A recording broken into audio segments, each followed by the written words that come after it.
അൻവറിനെതിരെ LDF തിരഞ്ഞെടുപ്പ് commission പരാതി നൽകും എന്ന വാർത്തയിലേക്കാണ്. ബേപ്പൂരിൽ LDF സ്ഥാനാർത്ഥി PA മുഹമ്മദ് റിയാസിനെതിരെ PV അൻവർ വ്യക്തിഹത്യ നടത്തുന്നുവെന്ന് ചൂണ്ടിക്കാട്ടിയാണ് പരാതി നൽകുക. എന്ത് വ്യക്തിപരമായ അധിക്ഷേപമാണ് നടത്തിയത് എന്ന് മുഹമ്മദ് റിയാസ് പറയട്ടെ എന്നാണ് PV അൻവറിന്റെ നിലപാട്. ഈ നാടിന്റെ ശാപമാണ് ഇവരുടെ കുടുംബാധിപത്യമെന്നും അൻവർ പ്രതികരിച്ചു. ആ പ്രതികരണം ന്യൂസ് മലയാളത്തോടാണ് കേൾക്കുന്നത്.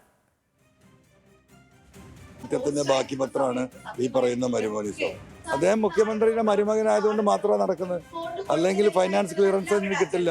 അങ്ങനത്തെ 100,000 കാര്യങ്ങളുണ്ട്. ആ പറച്ചിൽ എവിടെയാ വ്യക്തിഹത്യയാവുന്നത്? പാവപ്പെട്ടവനെ സൈഡ് ലൈൻ ചെയ്ത് പണക്കാരുമായി ചേർന്നിട്ടുള്ള ആ എന്താ പറയാ കോർപ്പറേറ്റിസം, അത് ഈ നാടിന് ചേരുന്നല്ലേ? നാട്ടിലെ ജനങ്ങളെ പ്രശ്നങ്ങൾ, വോട്ട് ചെയ്ത് ജനങ്ങളെ പ്രശ്നങ്ങൾ ആദ്യം തീർക്കണ്ടേ? സരീഷ് PK ഇവരെങ്കിലും പറഞ്ഞിട്ടുണ്ട്. സരീഷ്, അൻവറിന്റെ പ്രതിരോധം കേട്ടു. എന്താണ് പരാതിയിൽ, LDFന്റെ പരാതിയിൽ അൻവറിനെതിരായ ആരോപണങ്ങൾ എന്തൊക്കെയാണ്?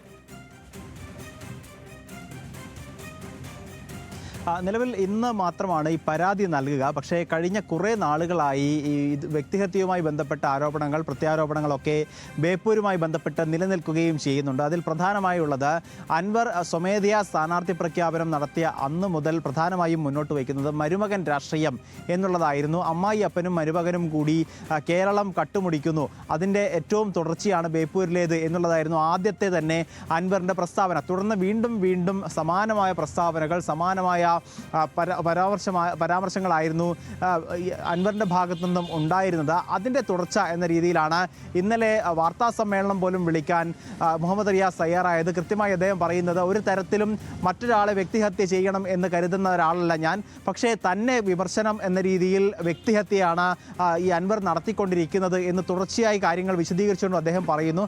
അതോടൊപ്പം തന്നെ മാത്രമല്ല, രാഹുൽ ഗാന്ധിയെ പോലും അദ്ദേഹം വിമർശിക്കുന്നുണ്ട്. രാഹുലിൻ്റെ DNA പരിശോധിക്കണം എന്നൊരു വിമർശനം അൻവർ മുന്നോട്ട് വെച്ചിട്ടുണ്ട്. സമാനമായൊരു സാഹചര്യത്തിലേക്ക് കൂടിയാണ് കടന്നു പോകുന്നത്. വോട്ടർമാർക്കിടയിൽ ഇത് ചർച്ചയാകും എന്ന കാര്യത്തിൽ സംശയമില്ല എന്നുകൂടി അദ്ദേഹം പറഞ്ഞു വെച്ചിരുന്നു. അതിൻ്റെ തുടർച്ച എന്ന രീതിയിൽ തന്നെയാണ് ഇന്ന് തെരഞ്ഞെടുപ്പ് കമ്മീഷനെ സമീപിക്കുകയും വ്യക്തിഹത്യ നടത്തുന്നു എന്ന് ചൂണ്ടിക്കാട്ടി പരാതി നൽകുകയും ചെയ്യുന്നത്. അതോടൊപ്പം തന്നെ ചില ക്ലിപ്പുകൾ കൂടി, അതായത് വാർത്താ സമ്മേളനത്തിൻ്റെയും അതോടൊപ്പം തന്നെ ചില പൊതുപരിപാടികളിലെ ക്ലിപ്പുകൾ കൂടി ഈ തെരഞ്ഞെടുപ്പ് കമ്മീഷന് നൽകാനാണ് മുഹമ്മദ് റിയാസ് തീരുമാനിച്ചിരിക്കുന്നത്. അതോടൊപ്പം തന്നെ ചില ആരോപണങ്ങൾ, നേരത്തെ തന്നെ പണ ആരോപണങ്ങളുമായി ബന്ധപ്പെട്ട ചില കാര്യങ്ങൾ കൂടിയുണ്ട്. അതുകൂടി ചൂണ്ടിക്കാണിച്ചാകും ഈ പരാതി നൽകുക. ഓക്കെ, ശരി സരീഷ്.